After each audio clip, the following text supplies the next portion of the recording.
Salut à tous et bienvenue sur la chaîne. Aujourd'hui, on plonge au cœur du processus de naturalisation par décret en France.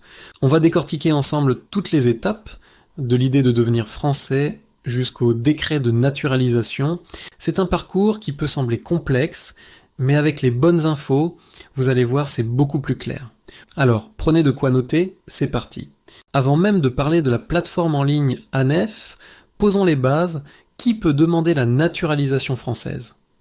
Pour faire simple, il faut généralement résider en France depuis au moins 5 ans de manière régulière, avec un titre de séjour en cours de validité. Attention, cette durée de 5 ans peut être réduite à 2 ans dans certains cas, comme après des études réussies en France, ou même supprimée si vous avez le statut de réfugié par exemple.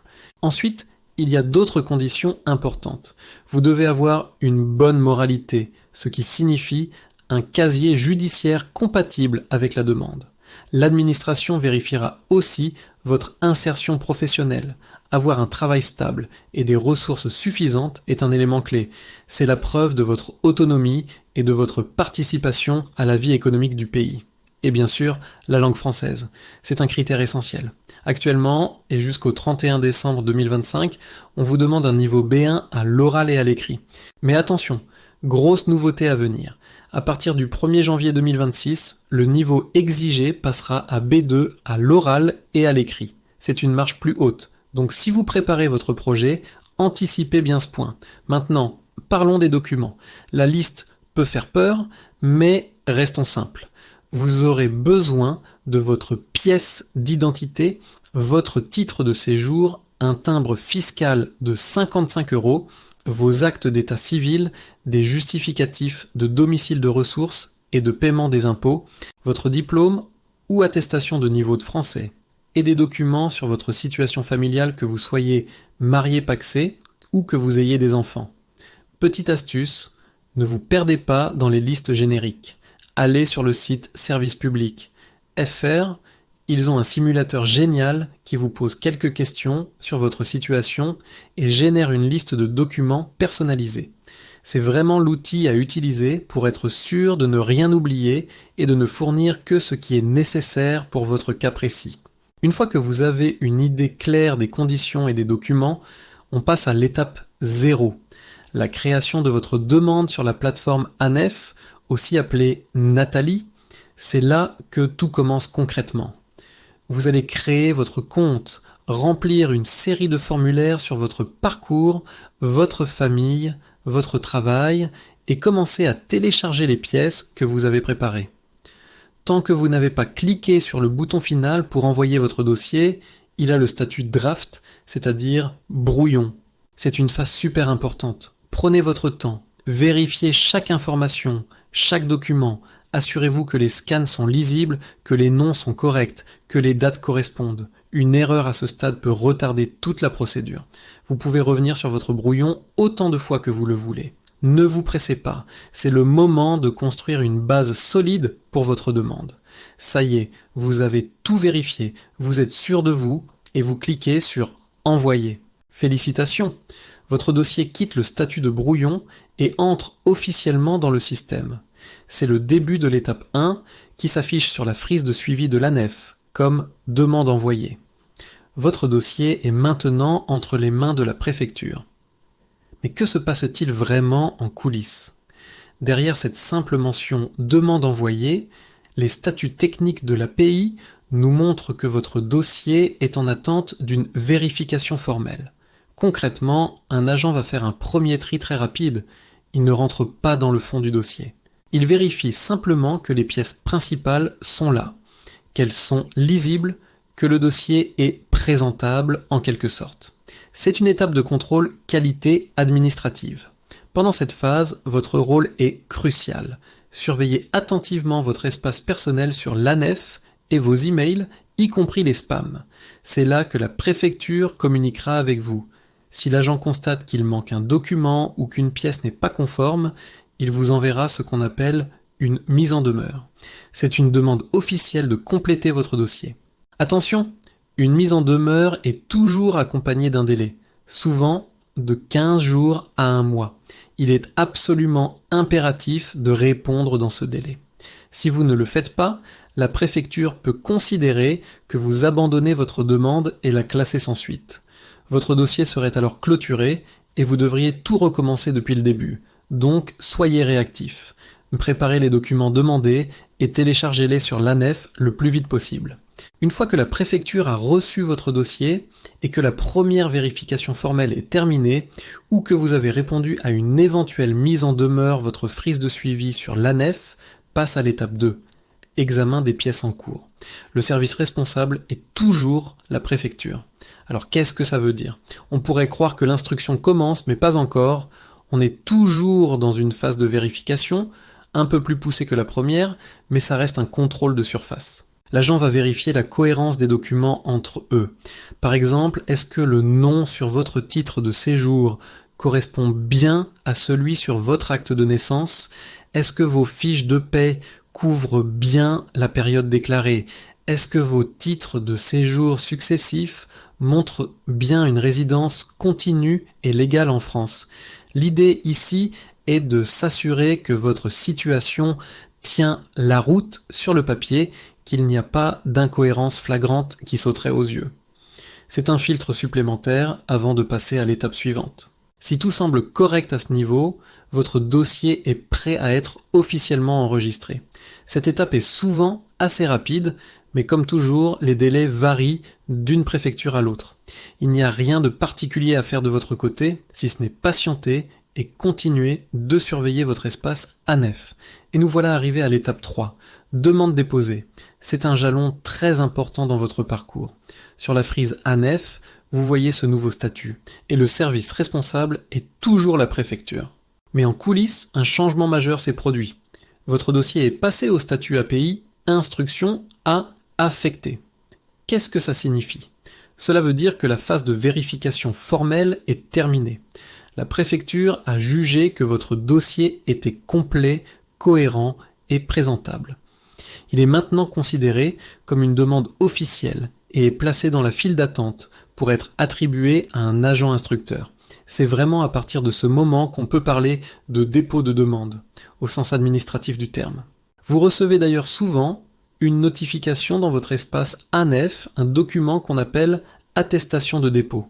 C'est la confirmation officielle que votre demande a été enregistrée et qu'elle va être traitée. Conservez bien ce document, il est la preuve que votre démarche est lancée. C'est aussi à partir de ce moment que les fameux délais longs commencent réellement. Le statut instruction à affecter signifie que votre dossier attend qu'un agent soit disponible pour s'en occuper. Selon l'engorgement de votre préfecture, cette attente peut durer plusieurs mois, voire plus. Pendant tout ce temps, il est normal de ne voir aucun changement sur votre compte ANEF. Votre dossier est simplement dans la pile, en attente de son tour. Alors, pour résumer, on commence par vérifier qu'on remplit bien les conditions de résidence, d'insertion, de moralité et de niveau de langue. On utilise le simulateur de service public pour préparer la liste de pièces personnalisées. Ensuite, on passe à l'étape draft sur l'ANEF, où on remplit tout et on télécharge les documents sans se presser. Une fois envoyé, le dossier passe en étape 1, demande envoyée pour une vérification formelle. C'est là qu'il faut être vigilant aux mises en demeure. Puis, il passe à l'étape 2, examen des pièces en cours, un contrôle de cohérence un peu plus poussé. Enfin, l'étape 3, demande déposée, marque la fin des vérifications préliminaires. Votre dossier est officiellement accepté pour instruction, avec le statut instruction à affecter. C'est à ce moment que la véritable attente commence, avant qu'un agent n'ouvre réellement votre dossier pour l'étudier en profondeur. C'est le moment crucial où votre dossier, après des mois d'attente, est enfin pris en main par un agent instructeur en préfecture. Qu'est-ce qui se passe exactement? Quelles sont les nouvelles règles pour 2026? On décortique tout ça ensemble, étape par étape. C'est parti. L'étape 4, c'est le fameux statut traitement en cours. Sur l'API, vous verrez peut-être des statuts comme instruction, récépissé, complétude à hâte envoyée. Concrètement, ça veut dire qu'un agent est officiellement affecté à votre dossier. C'est une vraie personne qui va maintenant passer au peigne fin chaque document que vous avez fourni. Il va lire en détail toutes vos pièces, vérifier la stabilité de vos ressources, votre situation professionnelle, s'assurer que vous êtes à jour dans vos impôts etc. C'est une instruction vraiment approfondie. À ce stade, 2 scénarios sont possibles. Premier scénario, le meilleur. Votre dossier est parfaitement complet. L'agent est satisfait de toutes les informations. Dans ce cas, il va vous envoyer ce qu'on appelle un récépissé de complétude. On en parle juste après. Deuxième scénario, plus courant. L'agent estime qu'il manque des informations ou que certains documents ne sont pas clairs. Il peut alors vous envoyer ce qu'on appelle une mise en demeure, c'est-à-dire une demande de complément. C'est très important de répondre rapidement et précisément à ces demandes pour ne pas retarder votre procédure. On arrive donc à l'étape 5, la réception du récépissé de complétude. Quand vous recevez ce document, c'est une excellente nouvelle. Sur l'API, le statut qui correspond souvent à ce moment est instruction date à fixer, ce qui signifie que la date de l'entretien d'assimilation doit être fixée. Le récépissé de complétude est une certification officielle de la part de l'agent. Il atteste que votre dossier est administrativement complet. C'est une étape majeure. Pourquoi est-ce si important ? Parce que c'est à partir de ce moment que la préfecture peut légalement lancer les enquêtes administratives. Ces enquêtes sont menées par plusieurs services. Il y a une enquête de police ou de gendarmerie pour vérifier votre moralité, votre loyalisme envers la République et s'assurer que vous n'avez pas de condamnation qui poserait un problème.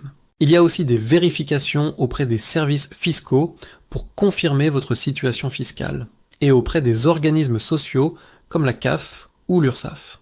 Le but est de s'assurer que votre profil correspond en tout point aux exigences de la loi. Attention cependant, un point très important. Même si vous avez reçu le récépissé de complétude, cela ne veut pas dire que la préfecture ne vous demandera plus jamais de documents. Si votre situation change entre-temps, par exemple si vous changez de travail, si vous déménagez ou si un enfant naît, vous avez l'obligation d'en informer la préfecture. Et celle-ci pourra vous demander des justificatifs supplémentaires pour mettre à jour votre dossier. Le dossier vit et évolue jusqu'à la décision finale. Passons maintenant à l'étape 6, l'un des moments les plus redoutés mais aussi les plus décisifs, l'entretien d'assimilation. Sur l'API, vous verrez des statuts comme Useisen, attente EA, ce qui veut dire que vous êtes en attente de votre convocation.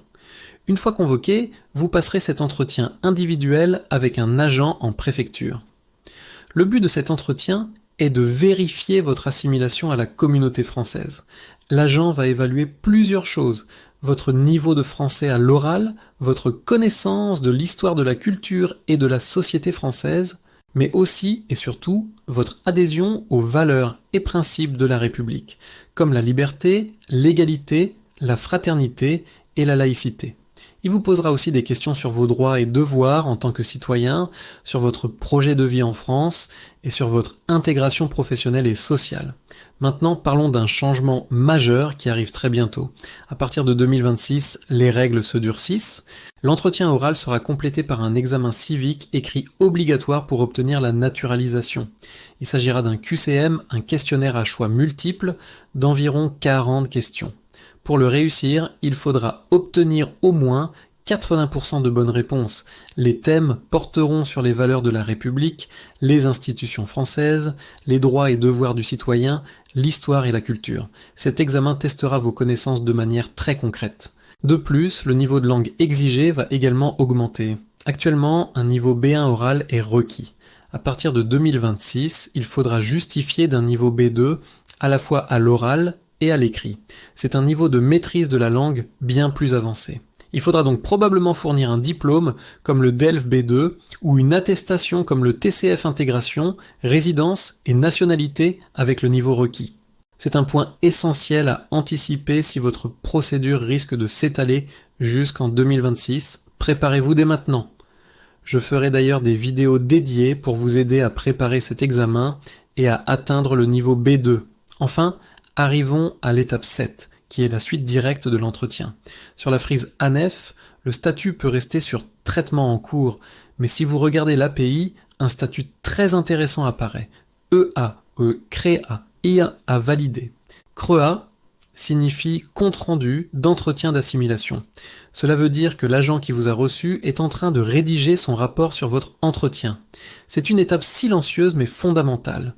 Même si vous avez l'impression que l'entretien s'est très bien passé, la décision finale n'est absolument pas prise à ce moment-là. L'agent va rédiger un compte-rendu détaillé où il note son appréciation sur votre niveau de langue, vos connaissances, votre motivation et votre adhésion aux valeurs de la République. Ce rapport est crucial car il va servir de base à la proposition de décision qui sera faite par le préfet. L'agent peut y donner un avis favorable, un avis réservé ou un avis défavorable. C'est ce document qui sera transmis au ministère pour la décision finale. Donc après l'entretien, une nouvelle période d'attente commence, celle de la validation de ce fameux compte-rendu. Voilà pour ce grand tour d'horizon des étapes 4 à 7.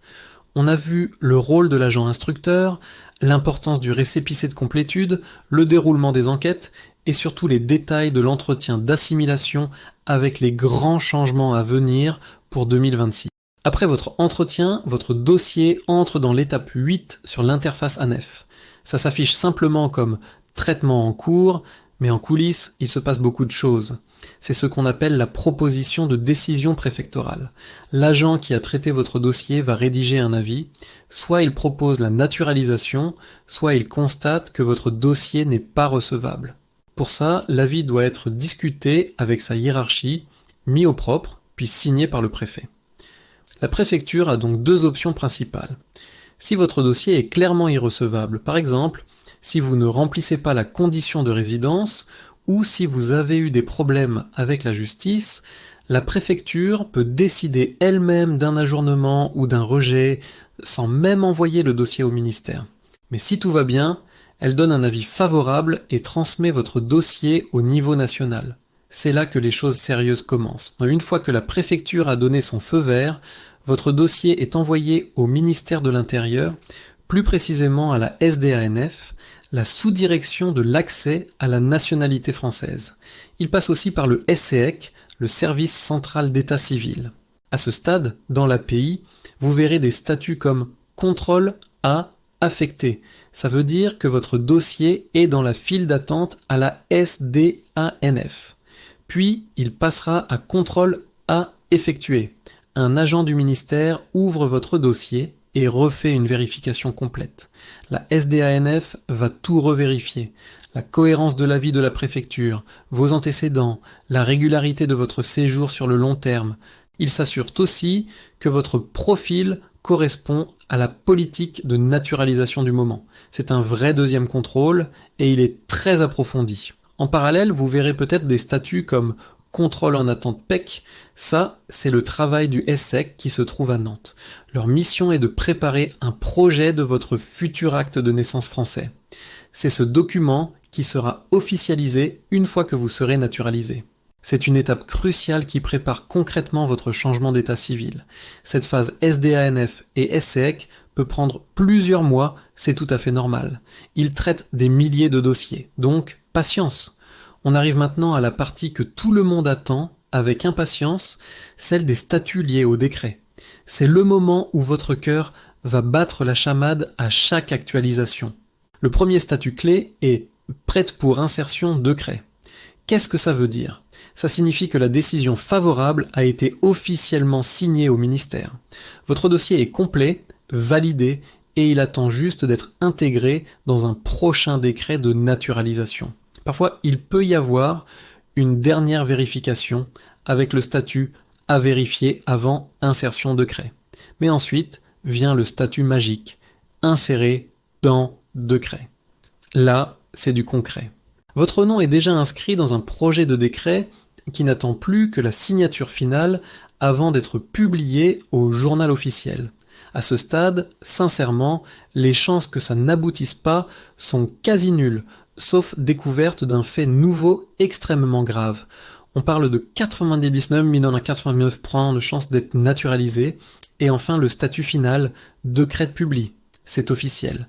Le décret portant votre nom a été signé et publié.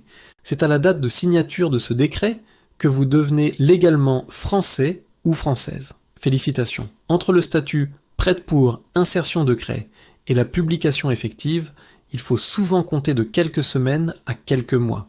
Ça dépend des vagues de décrets, donc ne paniquez pas si ça prend un peu de temps. Bien sûr, Tout le monde n'arrive pas au bout du parcours du premier coup. Parlons des décisions négatives.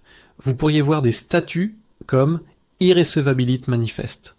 Ça arrive quand la demande ne remplit vraiment pas les conditions de base, comme une durée de résidence insuffisante. Il y a aussi la décision négative en délai recours. Ça peut être un refus ou un ajournement et vous avez un délai pour contester. Il est important de comprendre la différence. L'irrecevabilité, c'est quand on n'examine même pas le fond de votre demande. Le rejet, c'est après examen, on vous dit non. L'ajournement, c'est un peu différent. On vous dit non pour l'instant et on vous fixe un délai, souvent 1 ou 2 ans, avant de pouvoir redéposer une demande le temps que votre situation s'améliore. Si vous recevez une décision négative, tout n'est pas perdu. La première étape est le RAPO, le recours administratif préalable obligatoire. Vous devez écrire au ministre de l'Intérieur pour lui demander de revoir la décision. Si ce recours est rejeté, vous pouvez encore saisir le tribunal administratif de Nantes. Pour ces démarches, il est souvent conseillé de se faire accompagner par un avocat spécialisé. Et si vous rencontrez des difficultés, n'hésitez jamais à chercher du soutien psychologique. C'est un parcours éprouvant et il est important de prendre soin de sa santé mentale. Et enfin, la toute dernière étape, la plus symbolique, la cérémonie d'accueil dans la nationalité française. Une fois que le décret est publié au journal officiel, vous êtes juridiquement français. La préfecture a alors 6 mois pour organiser cette cérémonie. C'est un moment solennel et souvent très émouvant. Pendant la cérémonie, on vous remettra votre livret d'accueil, qui contient des documents importants comme la charte des droits et devoirs du citoyen français. On vous rappellera ce que signifie devenir citoyen, avec les droits que ça vous confère, mais aussi les devoirs que cela implique. C'est vraiment le point d'orgue de tout votre parcours. C'est le jour où vous célébrez officiellement votre appartenance à la communauté nationale. Et après, eh bien, avec votre décret de naturalisation et votre acte de naissance français, vous pourrez enfin faire votre demande de carte d'identité et de passeport français. Mais ça, ce sera le sujet d'une prochaine vidéo.